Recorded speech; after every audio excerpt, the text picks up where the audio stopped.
আসসালামু আলাইকুম। ওয়ালাইকুম আসসালাম ওয়া রাহমাতুল্লাহি ওয়া বারাকাতুহু। কেমন আছেন ওস্তাদ? আলহামদুলিল্লাহ আলা কুল্লি হাল। আপনি কেমন আছেন? আলহামদুলিল্লাহ। বিশাল খেদমত করে যাচ্ছেন। যারা কোরআন শিখতে চায় তাদের জন্য আপনি যে পদ্ধতি নিয়ে এসেছেন এটা একটা নিয়ামত। আলহামদুলিল্লাহ। আলহামদুলিল্লাহ। তো আমি শুরুতেই আপনার কাছে জানতে চাইব, কোরআন শেখার আবশ্যকতা কতটুকু? অনেক অনেক ধন্যবাদ আপনাকে এবং যে সমস্ত দর্শক মণ্ডলী এখন দেখছেন এবং আরও দেখতে থাকবেন, সকলকে আন্তরিক মোবারকবাদ এবং কৃতজ্ঞতা। বিশেষ করে প্যানভিশন টিভির মাধ্যমে যারা বাংলাদেশ এবং বাংলাদেশের বাহিরে বাংলা ভাষাভাষী যারা কোরআন শিক্ষায় নিজেকে সম্পৃক্ত রেখেছেন, সকলের প্রতি কৃতজ্ঞতা।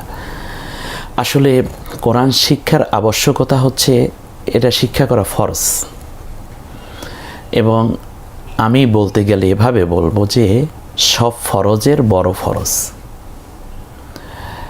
কোরআনুল কারীমের মধ্যে আল্লাহ তাআলা আবশ্যকীয় বিষয়গুলোকে কয়েকটি শব্দের দ্বারা উল্লেখ করেছেন, যেমন আলাইকা অথবা আলাইকুম, কখনো বলেছেন কুতিবা অথবা কাতাবা। এই শব্দগুলো দ্বারা মূলত ফরজকে ইঙ্গিত করা হয়, কিন্তু সরাসরি ফরজ এটা কেবল কোরআনের ক্ষেত্রেই এসেছে। যেমন আল্লাহ তাআলা বলছেন ইন্নাল্লাযী ফারাদা আলাইকাল কোরআন, এ কোরআনকে বোঝা, কোরআনকে জানা এবং জানানো, সে অনুযায়ী আমল করাকে আমি আল্লাহ ফরজ করে দিয়েছি। সুবহানাল্লাহ। সূরা বানী ইসরাঈলে আল্লাহ তাআলা এই কথাটা বলেছেন। আবার সূরা নূরের মধ্যে আল্লাহ তাআলা বলছেন সূরাতুন আনজালনাহা ওয়া ফারাদনাহা, আমি আল্লাহ তাআলা এই কোরআনের বিষয়বস্তুকে জানা এবং মানাকে ফরজ করেছি। তাহলে এই যে ফরজ, ডাইরেক্ট ফরজ শব্দটা কেবল কোরআনের ক্ষেত্রেই এসেছে। অন্য আয়াতে আল্লাহ তাআলা বলছেন যে আমি আল্লাহ তাআলা কিয়ামতের দিন বান্দাকে একটা বিষয় শুধু জানতে চাইব, অন্যান্য বিষয়ে হিসাব নেওয়া হবে, যেমন নামাজ, রোজা, হজ, জাকাত, পর্দা পুশিদা, হালাল হারাম ডিটেলস, এগুলোর বিষয়ে ডাইরেক্ট আল্লাহ তাআলা জিজ্ঞাসাবাদ করবেন। এটা হাদিস দ্বারা প্রমাণিত হয়েছে এবং অবশ্যই জিজ্ঞাসা হবে, যেহেতু এটা হাদিসে এসেছে। কিন্তু আল্লাহর বক্তব্য ডাইরেক্ট যে আমি জিজ্ঞাসাবাদ করব, এ ব্যাপারে আল্লাহ কেবল কোরআনের ব্যাপারেই বলেছেন, অন্য কোনো সাবজেক্টে বলেননি। যেমন আল্লাহ তাআলা বলছেন যে এক এক করে তিনটা আয়াত যদি আমি বলি পাশাপাশি, যেমন ওয়া ইন্নাহু লাযিকরুল লাকা ওয়া লিকাওমিকা ওয়া সাওফা তুসআলুন, হে রাসূল, এই কোরআন তোমার এবং তোমার উম্মতের জন্য একটা মহাস্মারক এবং বিধিমালা, অতএব এই ব্যাপারে তুমি এবং তোমার উম্মত সবাই জিজ্ঞাসিত হবে। দ্বিতীয়বারে আল্লাহ তাআলা বলছেন ফালা নাসআলান্নাল্লাযীনা উরসিলা ইলাইহিম ওয়ালা নাসআলান্নাল মুরসালিন, আমি অবশ্যই লাম তাকিদ নুনে সাকিলা করে আল্লাহ বলছেন যে আমি নবীকে এবং নবীর সব অনুসারীদেরকে এই কোরআনের সাথে তারা কী ধরনের আচরণ করেছে আমি জিজ্ঞাসাবাদ করবই করব। পরের আয়াতে আল্লাহ তাআলা বলছেন ফাওয়া রব্বিকা লানাসআলান্নাহুম আজমাইন, হে রাসূল, তোমার রবের কসম, আল্লাহ নিজে নিজের কসম খেয়ে বলছেন আমি আল্লাহ অবশ্যই এই কোরআনের ব্যাপারে সকলকে জিজ্ঞাসাবাদ করবই করব। অতএব বোঝা যাচ্ছে কোরআনের ব্যাপারে বান্দা অবশ্যই জিজ্ঞাসিত হতে যাচ্ছে, জিজ্ঞাসিত হবেই হবে। এই মহান জিজ্ঞাসার জবাব যারা দিতে পারবে না, আল্লাহ তাদেরকে বলছেন ওয়াল্লাযীনা কাফারু ওয়া কাযযাবু বিআয়াতিনা উলাইকা আসহাবুন নারি হুম ফিহা খালিদুন, সূরা বাকারার 39 নম্বর আয়াত। যারা আমার এই জিজ্ঞাসার জবাবে উত্তীর্ণ হতে পারবে না, তারা জাহান্নামে যাবে, অনন্তকাল তারা জাহান্নামেই থাকবে। অন্য আয়াতে বলছেন ওয়ালা ইয়াদখুলুনাল জান্নাতা হাত্তা ইয়ালিজাল জামালু ফি সাম্মিল খিয়াত, সুয়ের ছিদ্রি দিয়ে উট প্রবেশ করা যেমন অসম্ভব, জান্নাতে যাওয়া কোরআনহীন ব্যক্তিদের তেমনই অসম্ভব। এবং আল্লাহ বলছেন আনতাহাবাতা আমালুহুম, এবং তাদের সব ধরনের আমল আমি আল্লাহ বাদ করে দেব। শুধু তাই না, আল্লাহ রসুল কিয়ামতের দিন এই কোরআন যারা জানে না তাদের বিরুদ্ধে মামলা করবে। মোহতারাম, আজকে আমি একটু বেশি এক্সাইটেড এজন্য যে আমার জাতির 95% মানুষই কোরআনকে পড়তে পারলো না, জানলো না, বুঝলো না। অথচ আল্লাহ বলছেন যে ওয়াকাল রসুল ইয়া রব্বি ইন্না কওমি ইত্তাখাযু হাদাল কোরআনা মাহজুরা, হে আল্লাহ তাআলা, আমার এই উম্মত যে দুনিয়ায় অনেক বড় বড় বই পড়েছে, পিএইচডি করেছে, ডক্টরেট করেছে, সে ডাক্তারি পড়েছে, ইঞ্জিনিয়ারিং পড়েছে, এরপরে সে ব্যবসায় পড়েছে, অর্থনীতিতে পড়েছে, এত কিছু গড়েছে, সব তার কেরিয়ারে এত কিছু অর্জন ছিল, অর্থ সম্পদ, ধন দৌলত, সম্মান, সংসার, কিন্তু সে কোরআনটা পড়েনি, কোরআন ধরেনি, কোরআন বুঝেনি, জানেনি, মানেনি। অতএব উম্মতের বিরুদ্ধে আমি মামলা দায়ের করে দিলাম। এবং কোরআন কিয়ামতের দিন সুপারিশ করার কথা, যেখানে সেখানে কোরআন যারা পড়ে নাই, সে যে হোক, তার বিরুদ্ধে কোরআন মামলা করবে। কোরআন বলবে ইয়াকুলুল কোরআন ইয়া রব্বাল আলামিন ইন্না আবদাকা হাদা ইত্তেখাযানি মাহজুরা ফাকদি বাইনি ওয়া বাইনাহু, হে আল্লাহ তাআলা, এই হলো তোমার সেই বান্দা যে আমাকে অকেজো করে রেখেছে, আমার বাইরে কত বিধি বিধান এর পক্ষে সে কাজ করেছে, কথা বলেছে, আমাকে একটু খুলে দেখেনি, আমাকে ধরে পড়েনি, আমাকে তিলাওয়াত করেনি, আমার আয়াতে চুমো খায়নি, তার জীবনে আমার কোনো প্রতিফলন ঘটেনি। অতএব এই ব্যক্তির বিরুদ্ধে আমি তোমার কাছে আজকে মামলা দায়ের করে দিলাম, ফাকদি বাইনি ওয়া বাইনাহু, তার এবং আমার মাঝে আজকে তুমি বিচার ফায়সালা করে দাও। আল্লাহু আকবার। আল্লাহ তাআলা বলবেন যাও তুমি জাহান্নামে। সাথে সাথে বলবে আল্লাহ আমার অন্যান্য আমল আছে সেগুলো একটু দেখি। আল্লাহ তাআলা বলবেন ফালা নুকিমু লাহুম ইয়াউমাল কিয়ামাতি ওয়াজনা। সূরা কাহাফের 105 নম্বর আয়াতে আল্লাহ তাআলা বলছেন যে তখন আল্লাহ তাআলা তার আমলের কোনো অংশই মাপবেন না, বিনা হিসেবে তাকে জাহান্নামে নেওয়া হবে। ইয়াউমা নাহশুরুম আলা উজুহিম উমিয়া ওয়া বুকমা ওয়া সুম্মা, তাকে অন্ধ করে এবং বোবা করে, সর্বোপরি প্যারালাইজড করে, মুখের উপর ভর দিয়ে দিয়ে জাহান্নাম পর্যন্ত নেওয়া হবে।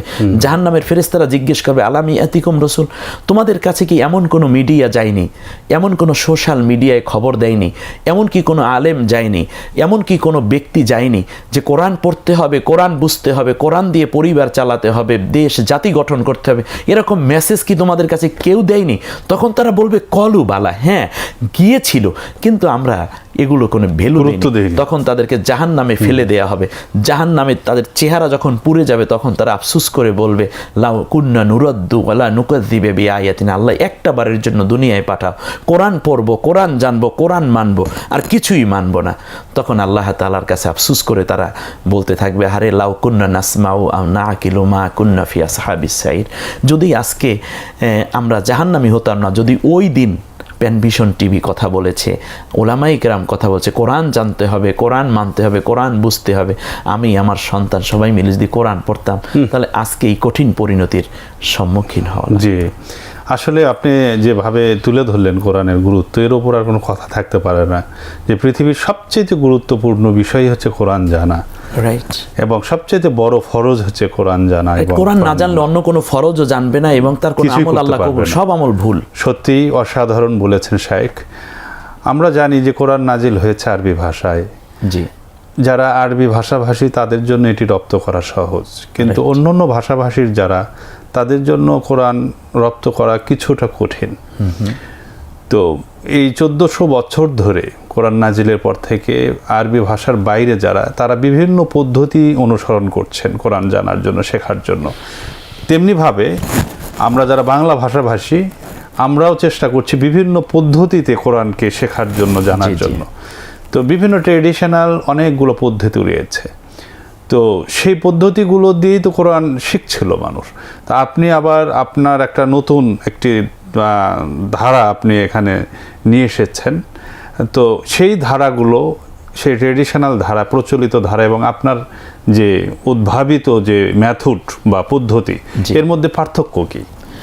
বিগত 22 বছর ধরে আমার ছাত্র জীবন থেকে তিল তিল করে বিষয়টা নিয়ে আমি ভাবতেছিলাম, এবং গ্রাজুয়ালি এটাকে একটা মডিফাই করার চেষ্টা করা, একটা আপডেট তৈরি করার চেষ্টা বারবার চেষ্টা করেছি। আলহামদুলিল্লাহ, আল্লাহ শুকরিয়া যে আল্লাহ আমাকে মাহরুম করেননি।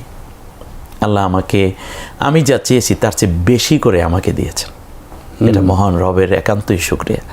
আমি এটা চিন্তা করেছি, কিন্তু এই চিন্তার সমৃদ্ধতা এনে দিয়েছে আল্লাহর দয়া। এই চিন্তাটা আপনি করলেন কেন? ছাত্র জীবনে মক্তবে পড়াতাম। জি, পড়াতে গিয়ে প্রায় 150 বাচ্চা নিয়ে মক্তব শুরু করতাম, গ্রামের মক্তবগুলো। এখন তো মক্তবগুলো মরে গেছে। জি, তো যাই হোক, আমিও তখন স্টুডেন্ট, লজিন বাড়ি থাকতাম। দেখতাম আমার বাচ্চাদেরকে প্রথম দিক থেকে ভালোই আমি পড়াচ্ছি স্টুডেন্টদেরকে, কিন্তু পরে দেখা যায় আস্তে আস্তে ঝরতে ঝরতে ঝরতে ঝরতে আমি লজিন জীবনের 1 বছর যেতে না যেতে মক্তবে আর কোনো স্টুডেন্ট নাই। সমস্যাটা কি? অথচ এই স্টুডেন্টরাই কেউ প্রাইমারিতে পড়ছে, কেউ হাই স্কুলে পড়ছে, কেউ বা কিন্ডার গার্ডেনে পড়ছে, কেউ বা ইংলিশ মিডিয়ামে পড়ছে, তারা ওখানে দারুণ মেধাবী স্টুডেন্ট এবং ক্লাসে ফার্স্ট হচ্ছে তারা, এবং 100-তে 100 নাম্বারই পাচ্ছে, এক্সিলেন্ট হচ্ছে তারা। কিন্তু কোরআন শিখতে কোরআনটা পারছে না। শিখতে, তার মেধার যোগ্যতা তো তাদের কমতি নেই, তারা পারছে না কেন এই পড়াটা? অথচ আল্লাহ কোরআনে বলছেন ওয়ালাকাদ ইয়াসসারনাল কোরআনা লিযিকরি ফাহাল মিন মুদ্দাকির, আমি কোরআনকে সহজ করে দিয়েছি, কে আছো কোরআন শিখবে। ফাইন্নামা ইয়াসসারনাহু বিলিসানিকা লাআল্লাহুম ইয়াতাযাক্কারুন, জবানে উচ্চারণ করাকে কোরআন আমি খুব সহজ করে দিয়েছি, তো সে পারছে না কেন এই পড়াটা? ও, গবেষণা শুরু হলো। আমি 2 জায়গায় গবেষণা করেছি এবং সংস্কার করার চেষ্টা। 1 নম্বর হচ্ছে কোরআন শিক্ষার ভেতরের অবস্থা, ভেতরের অর্থাৎ একজন স্টুডেন্ট কেন এই পড়াটা বুঝতেছে না, সেটা আরবি উচ্চারণ হোক, কিংবা জের জবর পেশের ক্ষেত্রে হোক, খারাজের খারাজর উল্টা পেশের ক্ষেত্রে হোক, জজম কিংবা তাসদিদের ক্ষেত্রে হোক, অথবা মাত গুন্না, ইজহার ইকলাব, ইসমাম রম, কিংবা সাক্তা ঐমালা, তেলাওয়াতি সিজদা, এই জায়গাগুলো কেন সে বুঝতে পারছে না? অথচ এই জায়গাগুলো খুব ইজি। আমি ওই জায়গাগুলোকে এমনভাবে সংস্কার করেছি যে আমার কাছে শুধুমাত্র সে আসবে আর সে পড়ে যাবে। একবার বাস্তব উদাহরণ হচ্ছে, যেমন আপনার প্যান ভিশন, প্রায় 41 লাখ স্টুডেন্ট আপনার প্যান ভিশনে, আলহামদুলিল্লাহ আপনাদের প্যান ভিশনে, আমাদের প্যান ভিশনে কোরআন শিখছে, দেশ এবং দেশের বাইরে। তো এখানে আমি কিন্তু উপস্থিত নাই না, আমি শুধু পড়াটা দেখিয়েছি স্ক্রিনে। অনেকের হাতে বইটিও নাই, যে বইটি থেকে আমি কোরআনটা শিখিয়েছি সে বইটি এরকম। দর্শকরা তো এটার অনেক অর্ডার করছে এবং বিভিন্ন সময় আমাদের কাছে ফোন আসে। তো এই বইটা ওস্তাজ নাই, অথচ এরপরেও সে কোরআন তিলাওয়াত করছে এবং তিলাওয়াত করে সে আবেগে চোখের পানি ছেড়ে যে মনে হয় যেন বাকরুদ্ধ হয়ে যাচ্ছে, একটু ফোন করে ওস্তাজকে জানানোর জন্য অথবা অন্যকে শেয়ার করার জন্য। তাহলে এর মানে কি? এর মানেই হচ্ছে যে এই জায়গাটিকে সংস্কার করেছি, মানে তিল তিল করে। আপনার মাধ্যমে আজকে আমি দর্শকদের সামনে আরেকটি সুসংবাদ দিতে চাই। এই বইটি হলো 5ম সংস্করণ, আর এর 6ষ্ঠ সংস্করণ অলরেডি এখন আমার হাতে। এ হচ্ছে 6ষ্ঠ সংস্করণ। আমার ওটা হলো 24 ঘন্টায় কোরআন শিক্ষা ওই বইয়ের নাম, কিন্তু প্যান ভিশনে বইয়ের অনুষ্ঠানের নাম দিয়েছি আমরা কোরআন শেখার সহজ উপায়। এই নামটা আমার কাছে এত ভালো লেগেছে, এত বরকতময় হয়েছে, আমি 6ষ্ঠ সংস্করণে বইয়ের নামই দিয়েছি কোরআন শেখার সহজ উপায়। এখানে দেখেন কোরআন, এটা সোনালী কালার করেছি, শেখার মানে রাসূল সাল্লাল্লাহু আলাইহি ওয়াসাল্লামের সাথে শিক্ষা এবং শিক্ষকের সম্পর্কের জন্য সবুজ করেছি, সহজ উপায় মানে সাদা করে দিয়েছি। এবং এটা 6ষ্ঠ সংস্করণ বিধায় এখানে 6টি ঘর করে দেয়া আছে, 6টি কোণা বিশিষ্ট এটা করেছি। এটার সাথে 15টি কোশ্চেন থাকবে, একেবারে এক এক করে সুন্দর করে। আমি আপনার মাধ্যমে দর্শকদেরকে সর্বোচ্চ আশ্বস্ত করতে চাই যে এই পদ্ধতিতে আমার কাছে যদি কেউ বলে যে আমি কোরআন শিখব, একেবারেই নিশ্চিত এবং সর্বোচ্চ নিশ্চয়তা দিয়ে আমি বলছি, আপনাকে, আপনার সন্তানকে, আপনার মাকে, বাবাকে আমি কোরআন শিখিয়ে দেবো। কারণ এই পদ্ধতির কোনো একটি জায়গা আমি আর খালি রাখিনি। সেটা সরাসরি না হলেও আপনি সোশ্যাল মিডিয়ায়, অনলাইনেও আপনি শেখাতে পারছি, বা আমাদের টেলিভিশন দেখেও, টেলিভিশন দেখেও আপনারা শিখতে পারবে বা শিখছেন। আমি অনেক সময় বলি যে কোরআন শিক্ষা করার জন্য আপনার ইচ্ছেটুকুই যথেষ্ট। অর্থাৎ আপনি বলুন আমি কোরআন শিখব, আর শেখানোর দায়িত্বটা আমি নিয়ে নিলাম। মোহতারাম, বিগত 400 বছর ধরে একই প্যাটার্নে কোরআন শিক্ষা কার্যক্রম চলছে, অথচ প্রত্যেক শিক্ষা ব্যবস্থার সংস্কার হচ্ছে। দুঃখজনকভাবে কোরআন শিক্ষা কার্যক্রমের কোনো পদ্ধতির সংস্কার হচ্ছে না। আলহামদুলিল্লাহ, সুম্মা আলহামদুলিল্লাহ, আমি ওই জায়গাটিতে কাজ করেছি। এরপরে যেই জায়গাটি, সেটা হচ্ছে অনলাইন ভিত্তিক যেভাবে কোরআন শেখানোর মজবুত একটা কারিকুলাম থাকা দরকার, সেইটা উলামায়ে কেরাম করেছেন, কিন্তু ওই আগের প্যাটার্নে রেখেই তারা কাজটা করেছেন। হয়তো কিছু কালার যোগ করেছেন, কিছুটা অ্যানিমেশন দিয়েছেন, কিন্তু আলহামদুলিল্লাহ আমি কম্পিউটারের এই মধ্যে বা আমি অ্যানিমেশন, সেখানে স্লাইড তৈরি করে প্রজেক্টরের মাধ্যমে সর্বোচ্চ একটি আধুনিক ব্যবস্থার মাধ্যমে আমি নিয়ে আসছি, আর সময় উপযোগী, মানে সময়কে ধারণ করেছেন। এবং আমি চেষ্টা করেছি যে ন্যূনতম, মানে এটা আমার অতি আবেগী কথা নয়, এবং এটা আমি যেহেতু যে কাজ করে তার নিজের ভেতরে কনফিডেন্ট থাকে, এটা স্বাভাবিক। কিন্তু তো আমি আল্লাহর উপর ভরসা করে বলতে পারি আগামী 100 বছর, জানি না পরে কি হবে, ন্যূনতম আগামী 100 বছর এই প্যাটার্নে, আমার এই প্যাটার্নে ঘরে বসে, রিকশায় বসে, গাড়িতে বসে, বিমানে বসে, কিংবা আপনার বেডরুমে বসে, ড্রয়িং রুমে বসে, ডাইনিং টেবিলে বসে, মানে সর্বত্র অফিসে বসে, ব্যবসা প্রতিষ্ঠানে বসে, আপনার যেখানে ইচ্ছে সেখানে বসেই আপনি কোরআন শিখতে পারবেন, এরকম ম্যাটার এবং উপকরণ আমি পূর্ণভাবে দিয়ে আমার এই পদ্ধতিকে এখন ডেভেলপ আরও করেছি। আলহামদুলিল্লাহ, আলহামদুলিল্লাহ। তো আপনার জেনে ভালো লাগলো যে আপনি আসলে কি কারণে আপনি একটা মেথড ডেভেলপ করেছেন, এই পদ্ধতিকে আপনি সামনে নিয়ে এসেছেন, সেটি আমরা জানলাম। যে ট্রেডিশনাল যে পদ্ধতিগুলো ছিল যুগের পর যুগ ধরে, না ওইটার সাফল্য তো আসেনি আসলে। সাফল্য বলতে যেটা এসছে, আলহামদুলিল্লাহ, আলহামদুলিল্লাহ সুম্মা আলহামদুলিল্লাহ, অবশ্যই। যেমন নুরানি পদ্ধতি বড় একটি আলো ফেলেছে, নাদিয়াতুল কোরআন পদ্ধতি, কেরাতুল কোরআন পদ্ধতি, তালিমুল কোরআন পদ্ধতি, বৈজ্ঞানিক পদ্ধতিতে কোরআন শিক্ষা পদ্ধতি, এক শব্দে কোরআন শিক্ষা পদ্ধতি, বাংলাদেশের প্রেক্ষাপটে যতগুলো, নিঃসন্দেহে একটা বিশাল খেদমত দিয়েছে। কিন্তু এই খেদমতের অ্যাজ এ রেজাল্ট হচ্ছে অনলি 5% মানুষ কোরআন পড়তে পারে।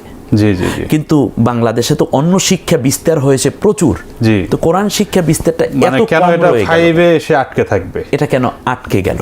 অতএব ওই আটকানো জায়গাটি, বন্ধত্বটা আমি দূর করার চেষ্টা করেছি, এবং আল্লাহর রহমত ইনশাআল্লাহ আমি সফল হব। আপনারা দোয়া করবেন, দর্শকদের কাছে সফল হবেন বলতে আমরা যা বলতে পারি যে আপনি সফল হয়েছেন অনেকখানি। সাফল্যটা হয়তো আলহামদুলিল্লাহ, এটা আল্লাহ তাআলা আপনাকে অনেকখানি এগিয়ে নিয়ে এসেছেন, এটি আল্লাহর অশেষ মেহেরবানি। তো আমি এই প্রেক্ষাপটে আরেকটি বিষয় একটু জানতে চাই, এই যে ট্রেডিশনাল যে পদ্ধতিগুলো আপনি বললেন অনেক আগে থেকে, যেগুলো 400 বছর ধরে বা আরও আগে থেকে যেগুলো চলে আসছে, এর আলোকেই কিন্তু এখনো মক্তবগুলো চলছে, অসংখ্য মক্তব চলছে। তো এই মক্তবগুলোর এখন বর্তমান অবস্থা কি এবং এর ভবিষ্যৎটা কি, এই বিষয়ে যদি। চমৎকার একটা, খুব একটা বেদনাদায়ক প্রশ্ন, জবাবটা দেওয়া আমি কতটুকু পারবো জানি না, তবে এতটুকু বলবো, একটি শিক্ষা কতটুকু সাফল্য লাভ করেছে তা নির্ভর করে স্টুডেন্টদের উপস্থিতি, আগ্রহ এবং তাদের সাফল্যের উপরে। আমরা কতটুকু ডেভেলপ হতে পেরেছি। বর্তমানে বাংলাদেশে প্রায় 4 লক্ষ মসজিদ আছে। মক্তব শিক্ষা ব্যবস্থা, ইসলামের বুনিয়াদি এই শিক্ষা ব্যবস্থার জায়গাটা এখন ধ্বংস প্রায়। গ্রামের মক্তবগুলো এখন আর শিশুদের কোলাহলে মুখরিত হয় না, ওস্তাজও নাই। মক্তবগুলো আর দাঁড়াবে না যদি নতুন কোনো প্যাটার্নে শিক্ষা ব্যবস্থা এনে না দেওয়া হয়, পদ্ধতি যদি পরিবর্তন না করা হয়। বাচ্চাগুলো এখন বেশিরভাগ স্টুডেন্টরাই হচ্ছে অনলাইনমুখী, এবং তারা এখন ইন্টারনেট জগতে ঢুকে পড়েছে। অতএব আমাদেরকে এর ভিতরে কোরআন শিক্ষাটাকে ঢুকিয়ে দিতে হবে। সেই জন্য প্রত্যেক শিক্ষা পদ্ধতির আবিষ্কারক কিংবা মেহনতকারীকে চিন্তা করতে হবে কিভাবে আমি এই বাহনকে অন্যের হাতে, এই বাহনে অন্যকে তুলে দিতে, সহজে তুলে দিতে। মক্তব শিক্ষা ব্যবস্থায় অনেকগুলো ত্রুটি থাকার কারণে এটা হয়নি। 1 নম্বর বলি, শিক্ষকের দুর্বলতা। সেটা হচ্ছে যিনি শিক্ষক হন তিনি ওই মসজিদ কেন্দ্রিক তো মক্তব, ওই মসজিদের ইমাম অথবা মুয়াজ্জিন, ইমাম, খতিব, মুয়াজ্জিন এরা কেউ কোরআন শেখাতে আসে না, আসেন কে? খাদেম। উচিত ছিল খতিব সাহেবের কোরআন শেখানো অথবা ইমাম সাহেবের, কারণ ইমাম সাহেব হচ্ছেন খাদেম সাহেবের চেয়ে বেশি জ্ঞানী, একাডেমিক কোয়ালিফিকেশন তার বেশি, বোঝানোর যোগ্যতা তার বেশি।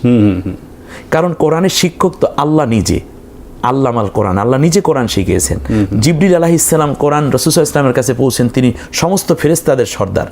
রাসূল সাল্লাল্লাহু আলাইহি ওয়াসাল্লাম কোরআন শিখিয়েছেন, ইউআল্লিমুহুমুল কিতাব ওয়াল হিকমাতা, নবী নিজে কোরআন শিখিয়েছেন। সেখানে মসজিদে খাদেম শেখাচ্ছে, আমি বলবো না যে খাদেম কেন শেখাচ্ছে, খাদেমও শেখাবে, কিন্তু উচিত ছিল হেড অফ দ্য ডিপার্টমেন্টের শেখানো। তাহলে তো উনি খতিব, উনি খাতেম হতেন না। ওনার বেতন হলো 5,000 টাকা, ওনার বেতন 20,000 টাকা। কেন হলো? উনি একদিন খুতবা দিয়ে মাসে 50,000 টাকা পান, আর 1 মাস খেদমত করার পরেও মসজিদে 5,000 টাকা বেতন। কেন? এর মানে তার জ্ঞানগত পার্থক্য। তার উচিত ছিল খতিবের এই কারণ শ্রেষ্ঠদের হাত ধরে কোরআন এসেছে। জি। এই জায়গাটিতে একটা ডিস্টার্ব হয়েছে। দ্বিতীয় যেটা আছে সেটা হচ্ছে কারিকুলামগত ত্রুটি। এক নম্বর হচ্ছে আপনি আপনার যে কারো বাচ্চাকে যদি ক্লাস 1-এ ভর্তি করানোর সাথে সাথেই ওই শিক্ষার উপকরণগুলো দিয়ে দেওয়া হয়, বই দেওয়া হয়, খাতা দেওয়া হয়, 1 বছরে সে কি পড়বে, খাতা কলম এগুলো সিলেবাস দিয়ে দেওয়া হয়, এবং একটা পরিকল্পনা থাকে শিক্ষকদের, পাঠ পরিকল্পনা। তিনি 3 মাস পরে এই পরীক্ষা নেবেন, এই অধ্যায়গুলো পড়াবেন, এবং বাচ্চাটাকে এক পর্যায়ে তিনি ক্লাস 1 থেকে 2-এ উঠাবেন। ডিসেম্বরে সে ক্লাস 2-এ উঠবে, জাস্ট প্রমোশন হবে। কিন্তু মক্তব শিক্ষায় এরকম কোনো পরিকল্পনা নেই। 7 বছরের একটি শিশু মক্তবে কায়দা নিয়েই বাস শেষ গেল। এইটা পরিকল্পনাহীন এক শিক্ষা ব্যবস্থা। হুজুর 20 বছর ধরে পড়াচ্ছেন, আর বাচ্চা ওই 20 বছর বুড়ো হয়ে যাচ্ছে, কিন্তু এরপরেও সে আর কোরআন পড়তে পারলো না।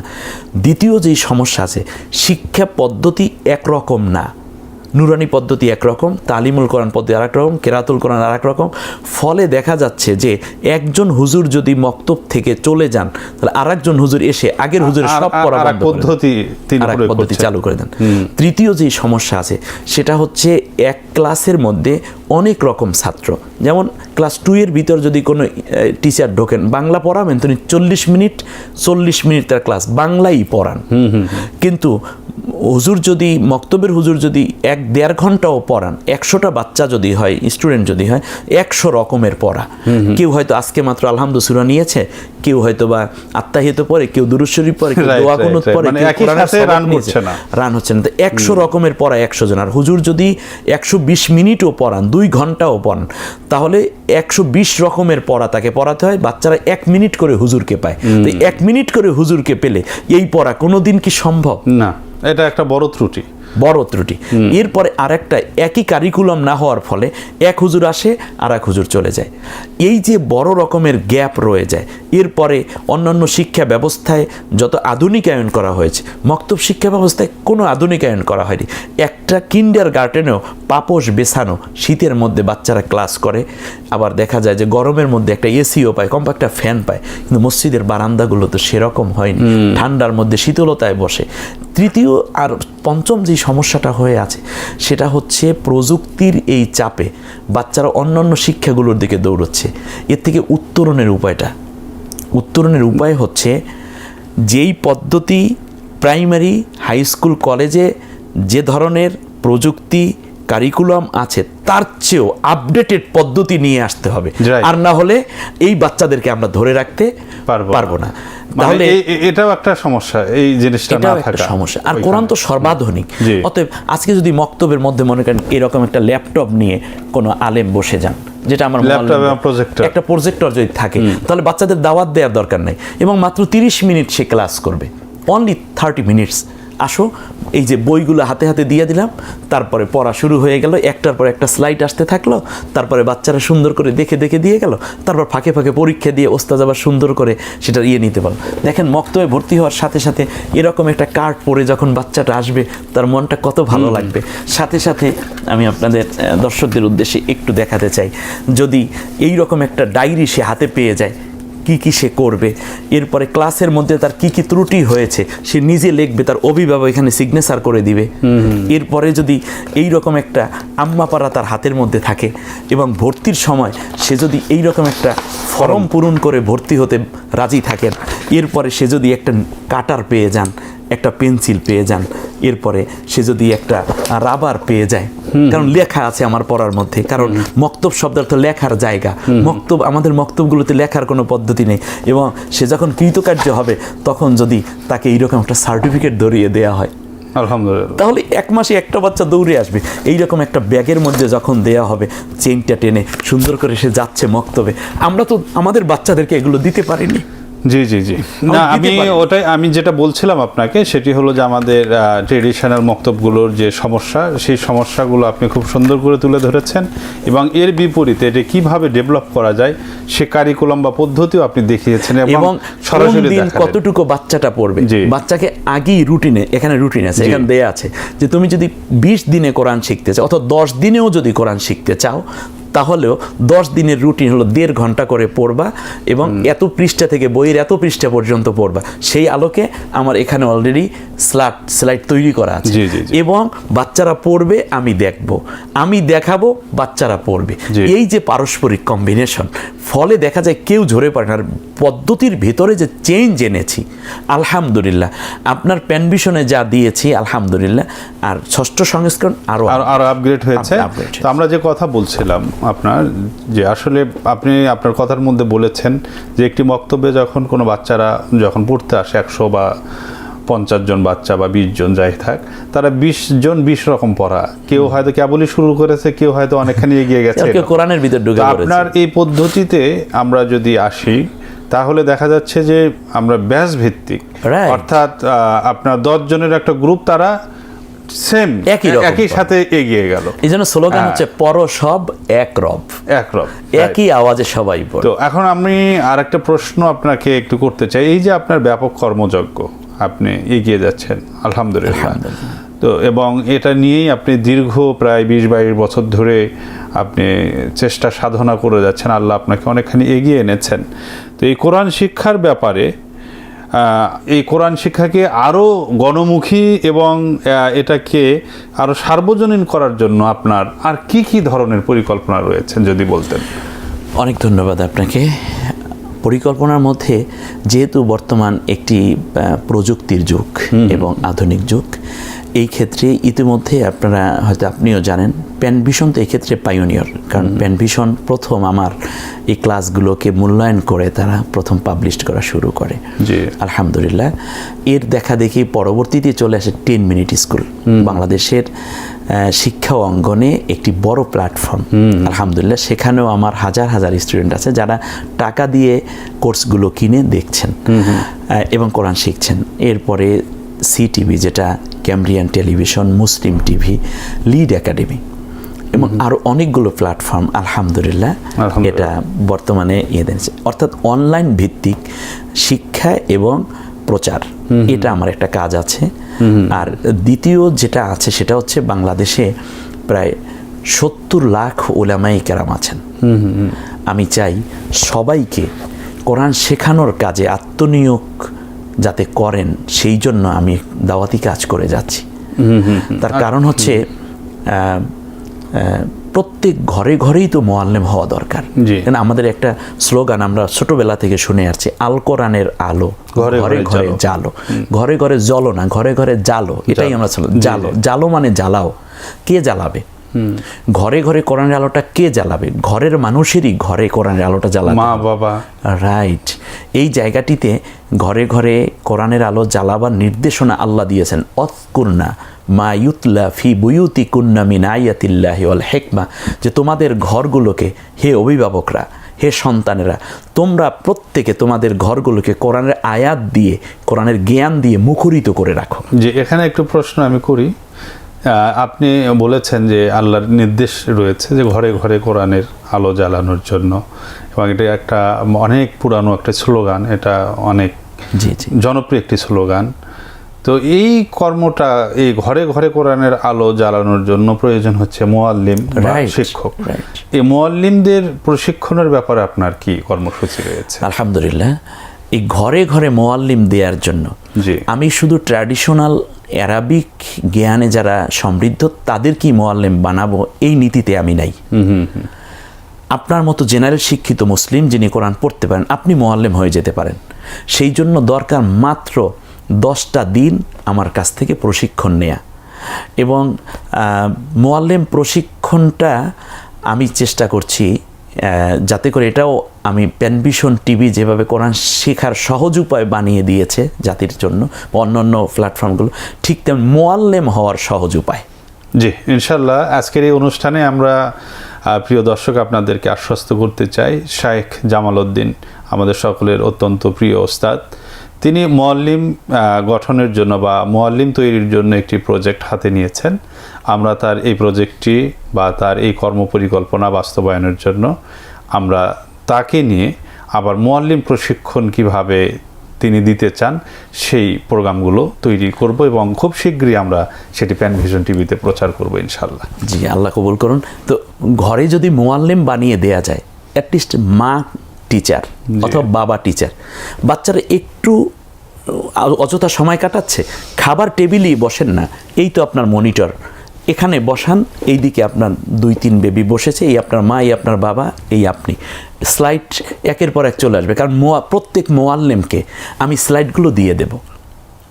ফলে হবেটা কি, তার ল্যাপটপ এসে অন করবে, অথবা যে কোনো একটা ডিজিটাল যেগুলো মনিটর আছে না, এগুলো বা এলইডি মনিটরে এই পেন ড্রাইভ দিয়ে তারপর একের পর এক ক্লাস নেবে, বইগুলো নিয়ে যাবে, আর টিচারকে শিখিয়ে দেবো সে ক্লাসটা কীভাবে নিবে। তো অনলাইনে যদি এই যেটা ইনশাল্লাহ প্যানভিশন প্রচার করতে যাচ্ছে, যদি এইটা হয়ে যায়, তারপরে 3 দিনের একটা কোর্স আমার প্র্যাকটিক্যাল করতে হবে। তার কারণ অনলাইনে ওইটা শেষ হবে না। মোয়াল্লেম হওয়ার জন্য এইরকম একটা কার্ড তো তিনি পাবেনই, আইডি কার্ড, এরপরে হচ্ছে নোটবুক পাবেন, এরপরে এই হলো মোয়াল্লেম গাইড। এইটা থেকেই মূলত আমাদের মোয়াল্লেম হওয়ার সহজ উপায়, এইটা আমরা ইনশাল্লাহ ক্লাস করিয়ে দেব। এরপরে যেটা থাকবে তাহলে তার একটা সার্টিফিকেট তিনি নেবেন, এবং অন্যান্য শিক্ষা উপকরণ যত আছে সব কিছু তাকে আমরা ইনশাল্লাহ দিয়ে দেব, এই রকমের সার্টিফিকেট দিয়ে দেব। অ্যাটলিস্ট এখানে সবচেয়ে বড় যেই উপকারটা হবে জনাব, সেটা হচ্ছে এই আধুনিক যুগে বাচ্চারা অনেক সময় দেখা যায় মা বাবার কথার প্রতি আগের মতো খুব বেশি কেয়ার নিচ্ছে না, জি, গুরুত্ব দেয় না। এখন যদি মা হন মোয়াল্লিমা, একদিকে মা আর একদিকে শিক্ষক শিক্ষিকা, অথবা একদিকে বাবা আর একদিকে শিক্ষক, একদিকে বড় ভাই আর একদিকে শিক্ষক, অথবা আরেকদিকে বোন অপর দিকে শিক্ষক, এটা যদি হয়ে যায় তাহলে আমাদের ঘরগুলো মমতা এবং শ্রদ্ধায় আরও বেশি সমৃদ্ধ হবে ইনশাআল্লাহ। এই জন্য আল্লাহ নবী বলেছেন, আহলুল কোরআনে হুম আহলুল্লাহ। মনে রাখবা, যেই ঘরে কোরআনের আয়াত উচ্চারিত হয় সেটা কোনো ব্যক্তির ঘর থাকে না, ওটা আল্লাহর ঘর হয়ে যায়। অখসতহু, ওই ঘরের মানুষগুলো আল্লাহর খাস বান্দায় পরিণত হয়ে যায়। অতএব এই বিবেচনায় আমি ঘরে ঘরে শান্তি যদি সৃষ্টি তৈরি করতে হয়, তাহলে অবশ্যই কোরআনের শিক্ষক ঘরে ঘরে দিতে হবে। অপরদিকে মাদক মুক্ত, সন্ত্রাস মুক্ত, চাঁদাবাজি মুক্ত, দুর্নীতি, অন্যায়, ঘুষ, সুদ মুক্ত, তার পাশাপাশি কিশোর গ্যাং, হত্যাযজ্ঞ এবং ইফটিজিং মুক্ত সমাজ যদি গঠন করতে হয়, তাহলে প্রত্যেকটা ঘর হতে হবে এক একটা বক্তব্য। জি জি জি। আর প্রত্যেকটা ঘর যেন এক একটা মক্তব হয়, সেই প্ল্যান নিয়ে ঘরে ঘরে আমি টিচার পৌঁছে দিচ্ছি। শুধুমাত্র কাজ হবে তাদের, আমার এই প্রশিক্ষণটা নেয়ার পরই এখানে যে আমরা হয়তো স্ক্রিনে আমার সাথে যোগাযোগের নাম্বার তো একটা অবশ্যই সুযোগ করে দিবেন আপনারা, সাথে সাথে জোগাড় হয়ে 3 দিনের একটা প্র্যাকটিক্যাল ক্লাস তাদেরকে আমি ধরি, যেমন ল্যাপটপটা কীভাবে অন করতে হবে, প্রজেক্টর কীভাবে উপস্থাপন করতে হবে, কোন ক্লাসের পর কোন ক্লাস কীভাবে নিতে হবে। অলরেডি 80% কাজ তারা অনলাইনেই শিখবে, আর 20% কাজ এবং সার্টিফিকেট নেওয়ার জন্য আমরা 3 দিন ব্যাপী একটা মোয়াল্লিম ব্যাচ তৈরি করে দিয়ে, তারপরে ঘরে ঘরে একজন দায়িত্বশীলা মা, কারণ টিচার একজন দায়িত্বশীল হতে হয়, টিচারের কিছু নৈতিক গুণাবলী থাকতে হয়। টিচার হতে হলে তাকে আল্লাহর সাথে সম্পর্ক করতে হয়। আমাদের ঘরগুলো আজকে নষ্ট হয়ে যাচ্ছে, পরিবারগুলো ভেঙে যাচ্ছে, স্বামী স্ত্রীর মধ্যে কঠিন মনোমালিন্যতা শুরু হয়ে যাচ্ছে, সন্তান মা বাবাকে বৃদ্ধাশ্রমে পাঠিয়ে দিচ্ছে, সন্তান অনেক বড় অফিসার, বাবার কাছে খবর নেয় না, বাবা বাধ্য হয়ে পিস্তল মাথায় ঠেকাই শেষ পর্যন্ত আত্মহত্যা করে, স্ত্রী আত্মহত্যা করছে স্বামীর অসৎ আচরণের কারণে, স্ত্রীর অসৎ আচরণের কারণে স্বামী আবার আত্মহত্যা করছে, কিংবা অন্য জায়গায় বিয়ে করে ঘরবাড়ি ছেড়ে চলে যাচ্ছে, বাচ্চাগুলো এডিক্টেড হয়ে যাচ্ছে। এই ভাঙ্গা সমাজ গড়ার জন্য আমার সবচেয়ে বড় পরিকল্পনা এখন আল কোরআন আর ঘরে ঘরে জ্বালো, আর ঘরে ঘরে জ্বালানোর জন্য প্রত্যেক ঘরে, আপনি ইংলিশের স্টুডেন্ট, ইংলিশ পড়ালেখা কোনো অসুবিধা নেই, আপনি কি শুধুমাত্র কোরআনটা আপনি পড়তে পারেন, আপনি মোয়াল্লেম হওয়ার যোগ্য। কিন্তু তার কারণ আবার মোয়াল্লেম হতে গেলে আপনার নিজের পড়াটাও কিন্তু শুদ্ধ হয়ে যাচ্ছে। অপরদিকে শিক্ষার কারিকুলামটা আমি আপনাকে শিখিয়ে দিচ্ছি, শিক্ষা উপকরণ দিয়ে দিচ্ছি, তার পাশাপাশি প্রত্যেকটা ক্লাসের সমস্ত ডকুমেন্টস এবং এটার যতগুলো শিক্ষা উপকরণ আছে সবগুলো আপনার হাতে আমি তুলে দিচ্ছি। অতএব আমি জামালউদ্দিন একা শিক্ষক নই, বরং প্রত্যেক ঘরে ঘরে এক একজন জামালউদ্দিন তৈরি করতে হবে। ইনশাআল্লাহ। অপরদিকে হচ্ছে মা বোনদের, বিশেষ করে নারীদের কোরআন শিক্ষা কার্যক্রমে অংশগ্রহণ না করার ফলে একটা অন্ধকার রয়েই গেছে শিক্ষা, কোরআন শিক্ষা ব্যবস্থায়। আমি চাই সমন্বিতভাবে মা হবেন টিচার, সন্তান হবে ছাত্রছাত্রী, আবার বাবা হবেন টিচার, স্বামী হবেন টিচার। অতএব পারস্পরিক মনোমালিন্যতাও দূর হয়ে যাবে, একে অন্যের প্রতি শ্রদ্ধাবোধ বেড়ে যাবে। একটা সোনালী সমাজ এবং সোনার বাংলা আমরা উপহার দিতে পারবো ইনশাল্লাহ কোরআনের পর।